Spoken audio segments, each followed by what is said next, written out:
नमस्कार स्टूडेंट्स, मैं डॉक्टर प्रेम psychology education YouTube channel पर आप सभी का स्वागत करती हूँ।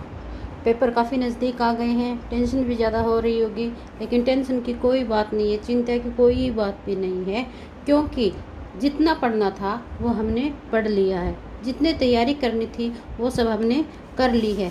अब क्या है, अब सिर्फ और सिर्फ अब आपको एक रिवीजन करना है। आप निश्चित प्रश्न उत्तर है वो उनको आप करते रहो और उनको बार बार आप उनको दोहराते रहो, जिससे कि क्या कि आपका रिवीजन हो सके और अधिक से अधिक अंक आप हासिल कर सके।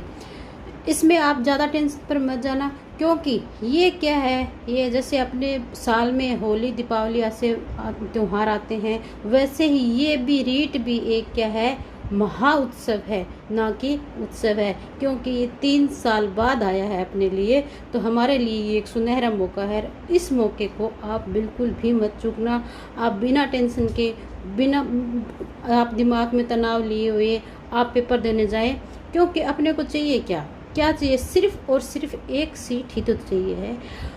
भरे होंगे कितने भी फॉर्म, भरे होंगी कितने भी सीटें, लेकिन अपने को तो सिर्फ एक सीट चाहिए और वो सीट है वो हमें प्राप्त करके रहेंगे। इसी हौसले के साथ और इसी के साथ आज हम नए प्रश्नों के साथ जुड़ते हैं, जो कि एसएसटी की शिक्षण विधियाँ हैं। और इन प्रश्नों में से मैं आपको ये सच कहती हूँ, ये मैं आपको पूरे दावे के साथ कहती हूँ कि इसमें से आपके 3 या 4 प्रश्न जरूर वहाँ पे आपको मिलेंगे, क्योंकि ये एक इम्पोर्टेंट इकाई है और इसमें से ज़्यादातर प्रश्न आपको मिलेंगे। ज़्यादा समय खराब ना करते हुए मैं आपको यही कहूँगी कि प्रश्न नंबर 1, निम्न में से कौन सा उदाहरण अधिगम को प्रदर्शित करता है? हाथ जोड़कर अभिवादन करना, स्वादिष्ट भोजन देखकर मुँह में लार आना, चढ़ना, भागना और फेंकना 3 से 5 वर्ष की अवस्था में, और उपरोक्त सभी। तो इसमें क्या पूछा है कि उदाहरण, कौन सा उदाहरण अधिगम को प्रदर्शित करता है? तो अधिगम किस में होता है? हाथ जोड़कर अभिवादन करने में। अगला प्रश्न है, सामाजिक अध्ययन में कक्ष प्रक्रिया विकसित करने में सहायक है? ज्ञान, कुशलता, अभिव्यक्ति और उपरोक्त सभी। तो इसमें क्या आएगा? उपरोक्त सभी। अगला प्रश्न है, निम्नलिखित में से कौन सी अधिगम विधि सामाजिक विज्ञान सीखने की सबसे प्रभावी है? पठन द्वारा, कंठस्थ स्मरण द्वारा, क्रियान्वयन अधिगम द्वारा और श्रवण द्वारा। तो इसमें क्या आएगा? क्रियामूल अधिगम द्वारा, क्रियामूल अधिगम के द्वारा। अगला प्रश्न है, निम्न में से एक रचनात्मक व्यवहार के संबंध नहीं रखता है, वह क्रियात्मक क्रिया है? पुनः निर्माण, रूपांकन, तुलना और परिवर्तन। तो इसमें क्या आएगा? तुलना। क्या है? तुलना। अगला प्रश्न है, निम्नलिखित में से कौन सा अधिगम के लिए एक शिक्षार्थी को प्रेरित करता है? विषय में रुचि, वापस करना, अत्यधिक गृह कार्य या आसान सवाल। तो इसका क्या होगा? विषय में रुचि। अगला प्रश्न है, एक शिक्षक हमेशा एक ही उदाहरण के साथ परमाणुओं की अवधारणा का परिचय देता है। यह दिखाता है कि उसने निम्न में से विचार नहीं किया है। क्या है? विचार नहीं किया है। इसके छात्रों का पिछले ज्ञान का, इसके लिए नई सुविधा उपलब्ध कराना, ज्ञान को कैसे अपडेट किया जाए और सभी छात्रों को चौकस कैसे रखा जाए। तो इसका सही आंसर क्या होगा? इसके सभी छात्रों को पिछले ज्ञान कराना।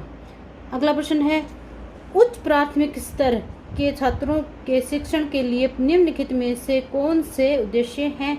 नियमों, अवधारणाओं और सिद्धांतों की समझ का विकास, तर्क की शक्ति का विकास, व्यवहारिक दृष्टिकोण का विकास और वैज्ञानिक साहित्य पढ़ने की रुचि का विकास। तो इसका सही आंसर क्या होगा? तर्क की शक्ति का विकास। क्या होगा? तर्क की शक्ति का विकास। अगला प्रश्न है, जब विद्यार्थी अपनी परिभाषा, अवधारणा और सिद्धांत स्वयं बनाते हैं तो वे निर्माण करते हैं परिशुद्धता का, सामान्यीकरण का, यथार्थ का या बारंबारता का। तो किसका निर्माण करते हैं? सामान्यीकरण का। किसका करते हैं? सामान्यीकरण का। ब्लूम ने वर्गीकरण में शब्द ब्लूम के वर्गीकरण में शब्द संश्लेषण को संशोधित किया है, विश्लेषण को, मूल्यांकन करने को, निर्माण करने को या लागू करने को। तो किसको किया है? निर्माण करने को। अगला प्रश्न है, नीचे दिए गए उद्देश्यों में से एक मापनीय नहीं है। ये है गहन चिंतन को विकसित करने के लिए, प्रकृति में उनकी आकृति की पहचान करने के लिए, समान समुच्चयों की व्याख्या करने के लिए या तर्क संगत संख्या की पहचान करने के लिए। तो इसका सही आंसर क्या होगा? इसका सही आंसर है गहन चिंतन को विकसित करने के लिए। अगला प्रश्न है, निम्न में से क्या निर्देशात्मक उद्देश्य लिखने के लिए कोई मापदंड नहीं है? यानी निम्नलिखित में से निर्देशात्मक उद्देश्य लिखने के लिए कोई मापदंड नहीं है दे रखा है। तो है शिक्षार्थी की विशिष्टता, विद्यालय के माहौल की प्रकृति, शिक्षार्थी का प्रदर्शन और निर्देशात्मक उद्देश्यों की पर्याप्तता। तो इसका सही आंसर क्या होगा? विद्यालय के माहौल की प्रकृति। क्या होगा? विद्यालय के माहौल की प्रकृति। अगला प्रश्न है, निम्नलिखित विकल्पों में से व्याकरण से जुड़े शिक्षण उद्देश्य बताइए। केवल ज्ञान, केवल कौशल, केवल अनुप्रयोग या उपरोक्त सभी। तो इसका आंसर क्या होगा? उपरोक्त सभी। अगला प्रश्न है, आजकल यूरोप और भारत में किस जर्मन शिक्षा शास्त्री की पाठ्य योजना पद्धति का प्रचलित है? यह पाठ्य योजना पद्धति प्रचलित है, यानी कौन सी पाठ्य योजना प्रचलित है? तो हर्बर्ट, फ्रोबेल, मोंटेसरी या डाल्टन। तो इसका सही आंसर क्या होगा? हर्बर्ट की। किसकी? हर्बर्ट की पाठ्य योजना। अगला प्रश्न है, इतिहास पढ़ाते वक्त वंशावली चार्ट का प्रयोग होता है। किसी साम्राज्य या वंश के वर्धन एवं विकास को चित्रित करने के लिए, अनुक्रम या प्रकार्यात्मक संबंधों को दर्शाने के लिए, एक कालक्रमिक रूपरेखा देने के लिए और शिक्षार्थियों में स्थान की अवधारणा विकसित करने के लिए। तो इसमें आगे क्या है? ऑप्शन दे रखे हैं, A, C, D, B, C या केवल C और D और A, B और C। तो इसका सही आंसर क्या होगा? सही आंसर होगा A, B और C। यानी इतिहास बढ़ाते वक्त वंशावली चार्ट का प्रयोग किया जाता है। तो वंशावली चार्ट का प्रयोग है वो कब किया जाता है? किसी राज्य वंश के वर्धन के विकास के चित्रित करने के लिए। और अगला बी में क्या है? अनुक्रम एवं प्रकारों को दर्शाने के लिए। और तीसरा है एक कालक्रमिक रूपरेखा देने के लिए। इन तीनों के लिए क्या है? वंशावली चार्ट का प्रयोग किया जाता है। अगला प्रश्न है, दृष्टिबाधित शिक्षार्थियों के साथ कार्य करते समय एक सामाजिक विज्ञान शिक्षक को किस प्रकार से शिक्षण अधिगम प्रक्रिया के अनुकूलन करना चाहिए? ए है यथोचित विराम और पुनरावृत्ति के साथ स्पष्ट व उच्च आवाज में बोलना, विविध प्रकार के आकर्षक दृश्यों वाले प्रकारों को प्रयोग करना, मौखिक संकेत द्वारा कल्पना करने के अवसरों को उत्पन्न करना और कक्षा में चर्चा के दौरान टेक्टाइल यानी स्पर्श करने वाली सामग्री को शामिल करना। तो इसमें क्या है? सही पूछा गया कि भी कौन सी चीज़ है वो अनुकूलित है। तो इसका आंसर क्या होगा? A, C और D। क्या होगा? A, C और D। यानी इसमें क्या है? ए में क्या है? यथोचित विराम और पुनरावृत्ति के साथ स्पष्ट उच्चारण के में आवाज में बोलना। बी में क्या है? और सी में क्या है? मौखिक संकेत द्वारा कल्पना करने के अवसरों को उत्पन्न करना। और डी में है कक्षा में चर्चा के दौरान स्पर्श करने वाली सामग्री को शामिल करना। यानी विविध प्रकार के आकर्षक दृश्य हैं उनको प्रयोग में नहीं लाना चाहिए, क्योंकि दृष्टिबाधित बच्चे होते हैं वो इस चीज़ को नहीं देख पाते हैं। तो ये जो आप प्रयोग करोगे वो व्यर्थ ही जाएगा। ठीक है। अगला प्रश्न है, कक्षा में मानचित्र के प्रयोग के संदर्भ में निम्नलिखित कथनों में से सही कौन है? ए, मानचित्र एक सामाजिक राजनीतिक निर्मित है। चिरकाल से उत्तर को सदा सभी सामाजिक राजनीतिक संदर्भों में मानचित्र ऊपर की ओर दर्शाता है। मानचित्र एक त्रिआयामी साधन है, जबकि हम दो आयामी दुनिया में रहते हैं। और डी है, शिक्षार्थियों में समय की अवधारणा को विकसित करने के लिए मानचित्र एक सहायक सामग्री है। तो सही विकल्पों का चयन करना है। सही विकल्प हम क्या है, केवल बी और केवल सी और डी, केवल ए बी सी और केवल डी। तो इसमें सही क्या माना गया है, इसमें सही माना गया केवल डी को ही सही माना है। किसको माना, केवल डी को सही माना है। यानी शिक्षार्थियों में समय की अवधारणा को विकसित करने के लिए मानचित्र एक सहायक सामग्री है। अगला प्रश्न है, आगमनात्मक अधिगम निम्नलिखित में से किस विधि का विरोधाभासी है? व्याख्यानात्मक शिक्षण का, संरचनात्मक शिक्षण प्रशिक्षण का, अनुकरण का या निपुणात्मकता का? तो इसमें क्या आगमनात्मक अधिगम निम्न में से किस विधा का विरोधाभासी पूछा है? तो ये किसका विरोधाभासी है? व्याख्यात्मक। किसका विरोधाभासी है? व्याख्यात्मक शिक्षण का विरोधाभासी है। प्रश्न है, वृत्त आरेख उपयोगी है, यानी वृत्त आरेख किस लिए उपयोगी होता है? एक प्रतिरूप को प्रदर्शित करने के लिए, विभिन्न मात्राओं की तुलना करने के लिए, समग्र के संबंध में किसी एक के मूल्य को प्रदर्शित करने के लिए और ऐतिहासिक अवधि को विशेषताओं को प्रदर्शित करने के लिए। तो इसका सही आंसर क्या होगा? विभिन्न मात्राओं की तुलना करने के लिए वृत्त आरेख का प्रयोग किया जाता है। अगला प्रश्न है, सामाजिक अध्ययन के शिक्षण में सबसे महत्वपूर्ण सहायक साधन कौन सा है? व्याख्यान, श्रव्य दृश्य, काव्य निर्धारण और वाद विवाद। तो इसमें क्या आएगा? श्रव्य दृश्य। क्या होगा? श्रव्य दृश्य। अगला प्रश्न है, सामाजिक अध्ययन के अध्यापक को विषय वस्तु के साथ साथ ज्ञान होना चाहिए। शिक्षा के उद्देश्यों का, शिक्षण विधियों का, शिक्षण तकनीक का या उपयुक्त में से कोई नहीं। तो किस चीज का ज्ञान होना चाहिए? शिक्षण विधियों का ज्ञान होना चाहिए। अगला प्रश्न है, सामाजिक विषय में TLM प्रयुक्त नहीं होता है, यानी TLM प्रयोग नहीं होता है। क्यों नहीं होता है? चुंबकीय कंपास में, ग्लोब में, मानचित्र में और नेपियन पट्टी में। तो किस में नहीं होता है? नेपियर पट्टी में प्रयोग नहीं होता है। अगला प्रश्न है, कक्षा शिक्षण होना चाहिए।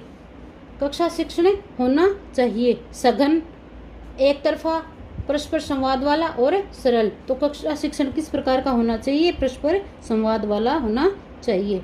अगला प्रश्न है, शिक्षक को श्यामपट्ट पर लिखते समय कितने अंश के कोण पर खड़ा होकर लिखना चाहिए? 55, 65, 45 या 35। तो कितने होना चाहिए? 45 डिग्री के कोण पे होना चाहिए। शिक्षा को द्विध्रुवीय किसने कहा है? यानी शिक्षा को द्विध्रुवीय किसने कहा है? एडम्स, फ्रोबेल, डीवी और स्मिथ। तो किसने कहा है? द्विध्रुवीय किसने कहा है? एडम्स ने। किसने कहा है? एडम्स ने। अगला प्रश्न है, एक शिक्षिका विद्यार्थियों को सुझाव देती है कि वे एक तालिका बनाएं जिसमें उनके द्वारा एक सप्ताह में प्रयोग किए जाने वाले पानी की बाल्टियों की संख्या लिखी गई है हो। इस गतिविधि के बाद वह पानी का प्रयोग और संरक्षण के बारे में चर्चा शुरू करती है। शिक्षिका कक्षा में किस प्रकार के अधिगम को प्रोत्साहित कर रही है? ए में है निगमनात्मक विधि, वृत्त अध्ययन विधि, समस्या समाधान विधि और पूछताछ विधि। तो कौन सी विधि का प्रयोग कर रही है? ये कर रही है वृत्त अध्ययन विधि का। अगला प्रश्न है, सबसे उचित विकल्प को रिक्त स्थान भरिए। ज्ञान और विचार को व्यवस्थित करने के लिए अवधारणात्मक संसाधन में समय रेखा, सारांश और सम्मिलित हैं। यानी समय रेखा, सारांश और सम्मिलित हैं।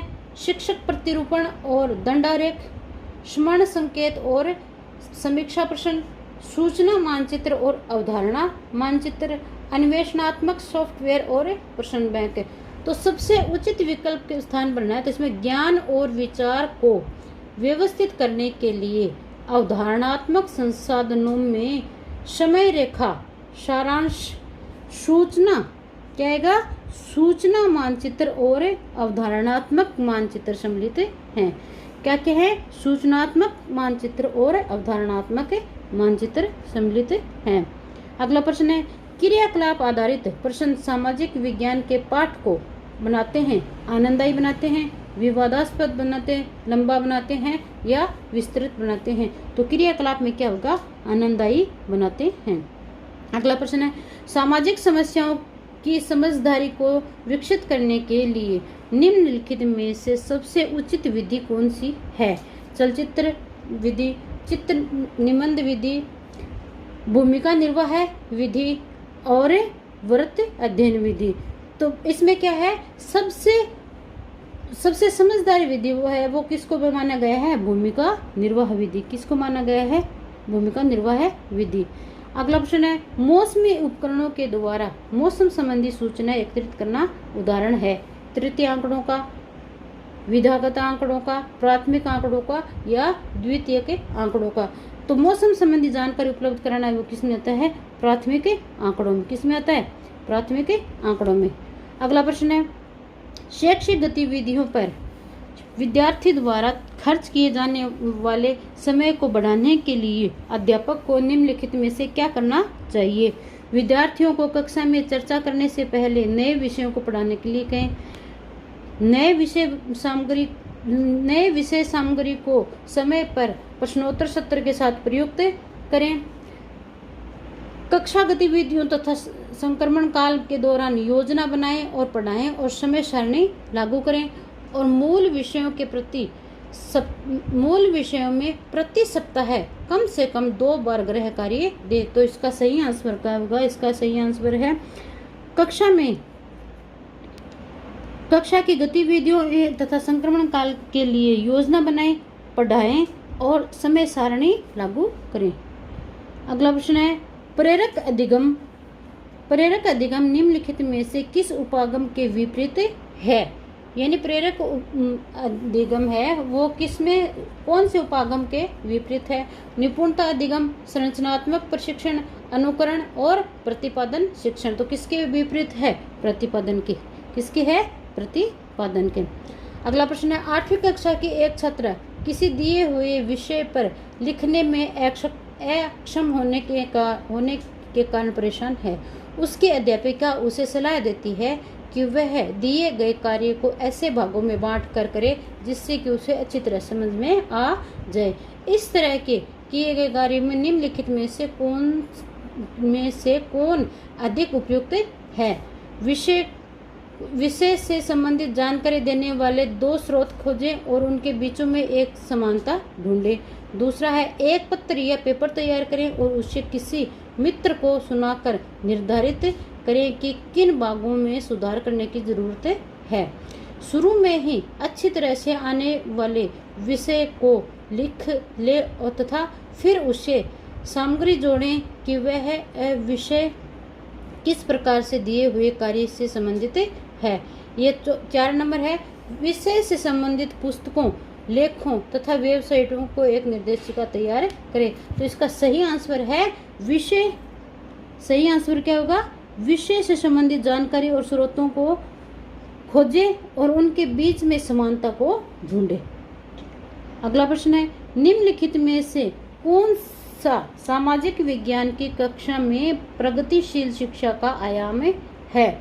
ए है शिक्षार्थियों को अलग करना, बी है प्रकार्यात्मक वृद्धि, शिक्षा में अंक लाने पर बल देना और बहुलता और विविधता के लिए सम्मान। तो इसमें सही आंसर क्या है? बहुलता और विविधता के लिए सम्मान। अगला प्रश्न है, एक नए प्रकार के कार्य को देने से पहले शिक्षिका को अपने विद्यार्थियों को अवश्य बता देना चाहिए। क्या बता देना चाहिए? कि इस कार्य को करने से प्राप्त अधिगम से उसकी यानी शिक्षिका की विद्यार्थियों की अपेक्षाएं क्या है। इस कार्य को करने के लिए आवश्यक पूर्व अनुभव के बारे में जो विद्यार्थी की आवश्यक ही होने चाहिए कि आगामी आकलन इस कार्य पर आधारित होगा या नहीं होगा। अंतिम परिणाम में इस कार्य को दिए गए अधिभार के बारे में। तो इसका सही आंसर है कि इस कार्य को करने से प्राप्त अधिगम से उसकी यानी शिक्षिका की शिक्षार्थियों के प्रति अपेक्षाएं क्या है, ये बता देना चाहिए। अगला प्रश्न है, शिक्षक शिक्षा के दौरान सूक्ष्म शिक्षण निम्नलिखित में से किस ओर संकेत करता है? शिक्षक प्रशिक्षण की बारीकी से अवलोकन करने के द्वारा शिक्षण, ऐसी छोटी कक्षा को पढ़ाना जिसमें सहपाठी विद्यार्थियों की भूमिका निर्वहन कर रहे हों, छोटे समूह में शिक्षार्थियों को पढ़ाना या एक समय में कम विषय वस्तु को पढ़ाना। तो इसका सही आंसर क्या है? इसका सही आंसर है ऐसी छोटी कक्षा को पढ़ाना जिसमें उसके सहपाठी उसके विद्यार्थियों की भूमिका निर्वाह कर रहे हों। अगला प्रश्न है, समवेशकों का ज्ञान और पांडित्य के महत्व को समझाने को किस परिप्रेक्ष्य में महत्व दिया गया है? संज्ञानात्मक, संवेगात्मक, व्यवहारवादी और रचनावादी। तो इसका सही आंसर क्या हो गया? संज्ञानात्मक। क्या होगा? संज्ञानात्मक। अगला प्रश्न है, अवलोकनीय तथ्यों से निष्कर्ष निकालने की प्रक्रिया कही जाती है? विश्लेषणात्मक, प्रतिपादन, आगमन या मस्तिष्क आलोचन। तो इसमें क्या होगा? अवलोकनीय तथ्यों का निष्कर्ष निकालने की प्रक्रिया क्या कहलाती है? आगमन। क्या कहलाती है? आगमन। अगला प्रश्न है, निम्नलिखित में से कौन सा आप अपनी कक्षा में समवेशक अधिगम के लिए अनुशंसित करेंगे? नाटक, कंप्यूटर सहयोगी अधिगम, केवल रोजमर्रा की गतिविधियों में भागीदारी और शोध प्रयोगशालाओं में भ्रमण। तो इसका सही आंसर क्या होगा? नाटक। क्या होगा? नाटक। अगला प्रश्न है, एक सामाजिक विज्ञान की शिक्षिका द्वारा कक्षा में प्रभावशाली होने के लिए निम्नलिखित में से कौन सी विधि उपयोग में लाई जानी चाहिए? एक नंबर है, विचारोत्तेजक व रुचिपूर्ण गतिविधियों द्वारा शिक्षार्थियों को विषय के प्रति आकर्षण बढ़ाना। प्रत्येक सोमवार को परीक्षा लेकर छात्रों को ज्ञानवर्धन करना। धीरे सीखने वाले शिक्षार्थियों के विश्वास को बढ़ाने हेतु ढीले ढंग से ग्रेड से देना और माता पिता के बच्चों को की शिक्षा को सम्मिलित करने हेतु गृह परियोजना देना। तो इसका सही आंसर क्या है? विचारोत्तेजक व रुचिपूर्ण गतिविधियों शिक्षार्थियों के विषय के प्रति आकर्षण को बढ़ाना। अगला प्रश्न है, निम्नलिखित में से कौन सी सामाजिक विज्ञान कक्षा में शिक्षार्थियों के शैक्षिक गतिविधियों पर बिताए गए समय को बढ़ाने के लिए सर्वोत्तम है? ए, सप्ताह में 3 बार गृह कार्य देना। नए विषयों चर्चा करने से पहले सभी शिक्षार्थियों को अलग अलग परियोजना देना। रुचि बनाए रखने हेतु दिए जा रहे व्याख्यान से अधिक नई सामग्री रखना और ठीक पाठ योजना व प्रत्येक गतिविधि के लिए नियत समय का पालन करना। तो इसका सही आंसर है नए विषयों पर चर्चा करने के लिए शिक्षार्थियों को अलग अलग परियोजनाएं देना। अगला प्रश्न है, एक छात्र भारतीय सैनिकों द्वारा कारगिल के युद्ध में झेली गई कठिनाइयों के विषय में उत्सुक है। वह कुछ सैनिकों को इंटरव्यू लेता है और उन्हें इस युद्ध में हिस्सा लिया था। इन सैनिकों को निम्नलिखित में से क्या माना जा सकता है? गौण स्रोत, प्राथमिक स्रोत, वास्तविक बयान करने वाले व आंतरिक स्रोत। तो इसमें सही आंसर क्या है? प्राथमिक स्रोत, यानी ये प्राथमिक स्रोत के रूप में थे। अगला प्रश्न है, विद्यालय में अध्यापन विधि के तहत सामान्य से विशिष्ट की ओर की शिक्षा निम्नलिखित में से किस विधि को दी जाती है? आगमन विधि द्वारा, निगमन विधि द्वारा, क्रियाकलाप विधि द्वारा और खेल द्वारा। तो किसके द्वारा दी जाती है? निगमन विधि के द्वारा। अगला प्रश्न है, किंडरगार्टन विधि का दूसरा नाम है? बाल विधि, बालोद्यान शिक्षण विधि, प्रोजेक्ट विधि या मोंटेसरी विधि। तो किंडरगार्टन विधि का दूसरा नाम है बालोद्यान विधि। अगला प्रश्न है, छात्रों में सृजनात्मकता का निर्माण करने के लिए आप क्या करेंगे? छात्रों में कक्षा में पढ़ाएंगे, छात्रों को गृह कार्य देंगे, छात्रों को प्रोजेक्ट कार्य देंगे या नवाचार संबंधी कार्य करेंगे? तो छात्रों में सृजनात्मक शक्ति का विकास करने के लिए क्या करेंगे? छात्रों में प्रोजेक्ट संबंधी कार्य करवाएंगे, यानी छात्रों में प्रोजेक्ट संबंधी कार्य करवाएंगे, प्रोजेक्ट संबंधी कार्य करवाएंगे। अगला प्रश्न है, सामाजिक विज्ञान के अध्यापक को छात्रों को देना चाहिए सामाजिक समस्याओं का ज्ञान, सामाजिक कुरीतियों से निदान का ज्ञान, नए सामाजिक संरचना परिवर्तन का ज्ञान और संस्कारी व्यवस्था और समाज के निर्माण हेतु उपयुक्त सभी प्रकार के ज्ञान। तो इसमें सही आंसर क्या होगा? इसका सही आंसर है संस्कार व्यवस्था व समाज के निर्माण हेतु सभी महत्वपूर्ण कार्य।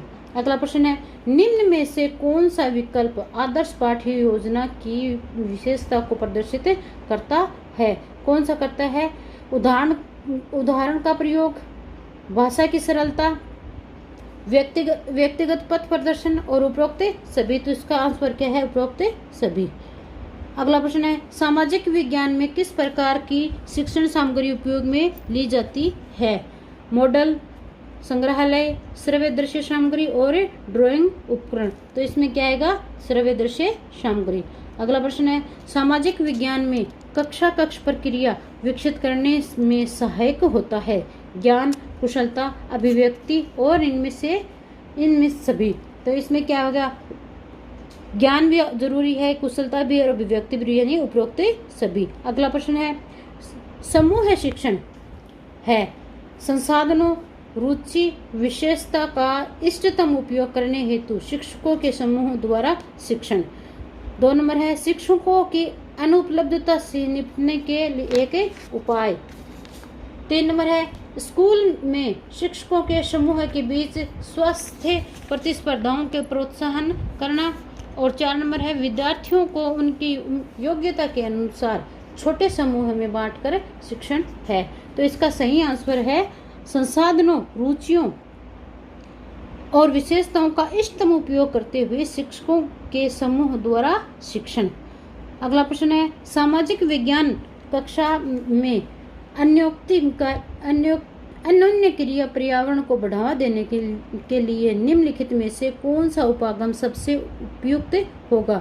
व्याख्यान और स्पष्टीकरण, वृत्तचित्र दिखाना, श्रुत लेखन एवं अभ्यास और लगातार जांच। तो इसका सही आंसर क्या होगा? वृत्त लेख या दिखाना। अगला प्रश्न है, बाल केंद्रित शिक्षा शास्त्र है बच्चों के अनुभव, उनके विचारों और उनकी सक्रिय सहभागिता को प्राथमिकता देना, व्यक्तिगत ध्यान को सुनिश्चित करने के लिए छोटे शिशु देखभाल केंद्रों पर बच्चों को पढ़ाना, बच्चों की इच्छा अनुसार शिक्षण, शिक्षक बच्चों के गोल घेरे में बीच में खड़ा होकर संकल्पनाओं को स्पष्ट करता है। तो बाल केंद्रित शिक्षा शास्त्र का अर्थ क्या है? बच्चों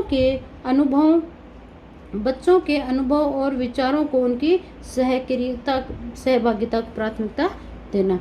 अगला प्रश्न है, सामाजिक विज्ञान के शिक्षण में बच्चों के संवेग बहुत आसानी से उजागर होते हैं।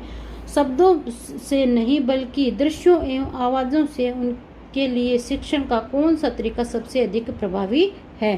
क्षेत्र भ्रमण एवं सर्वेक्षण, कक्ष चर्चाएं, परियोजना पद्धति या व्याख्यान पद्धति। तो इसमें सही क्या आएगा?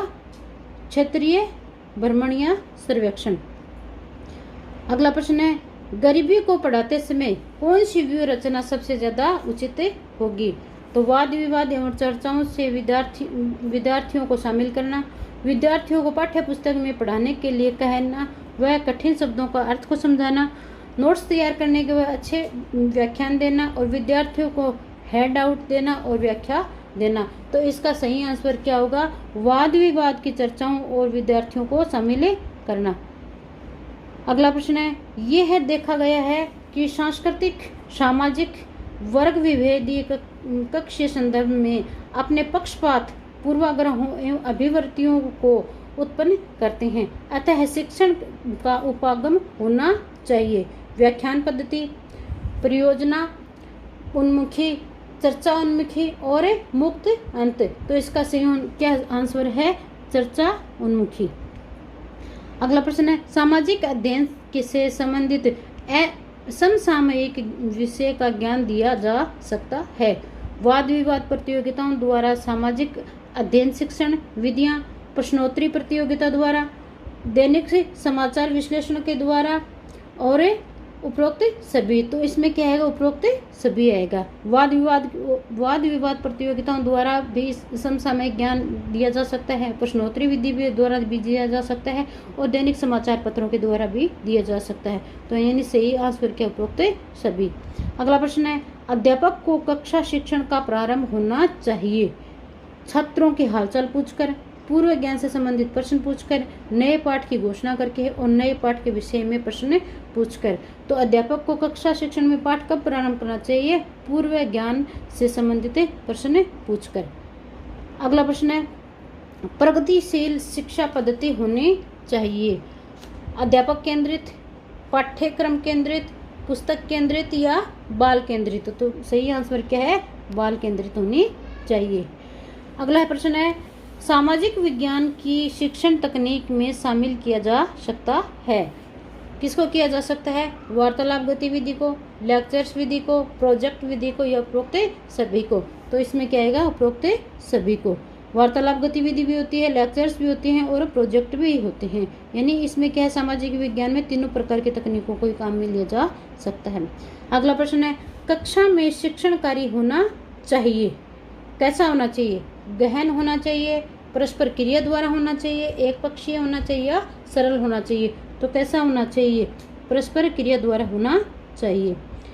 अगला प्रश्न है, एक बच्चे की शिक्षा का स्थान है, कौन सा है, स्कूल, समाज और घर तीनों होने चाहिए, या स्कूल होना चाहिए या समाज होना चाहिए या घर होना चाहिए। तो एक बच्चे की शिक्षा का स्थान है वो स्कूल भी होना चाहिए, घर भी होना चाहिए और समाज भी होना चाहिए, यानी तीनों ही होने चाहिए। तो आज की कक्षा में सिर्फ इतना ही। अगली वीडियो है वो देखेंगे, एक बनाएंगे, और आप इस लिंक को आप ज़्यादा से ज़्यादा, इस वीडियो को आप अधिक से अधिक लाइक करें, शेयर करें, व चैनल को सब्सक्राइब करें और बेल आइकन पर जाकर दबाएं ताकि अगली वीडियो का नोटिफिकेशन आपको मिल सके। और अपने कोई भी सुझाव हो तो उसको आप कमेंट बॉक्स में अवश्य लिखें, और आप ज़्यादा से ज़्यादा प्रश्न उत्तर वो करने की कोशिश करें जिससे कि आपका ये रिवीजन होता रहे। बेस्ट ऑफ लक, धन्यवाद।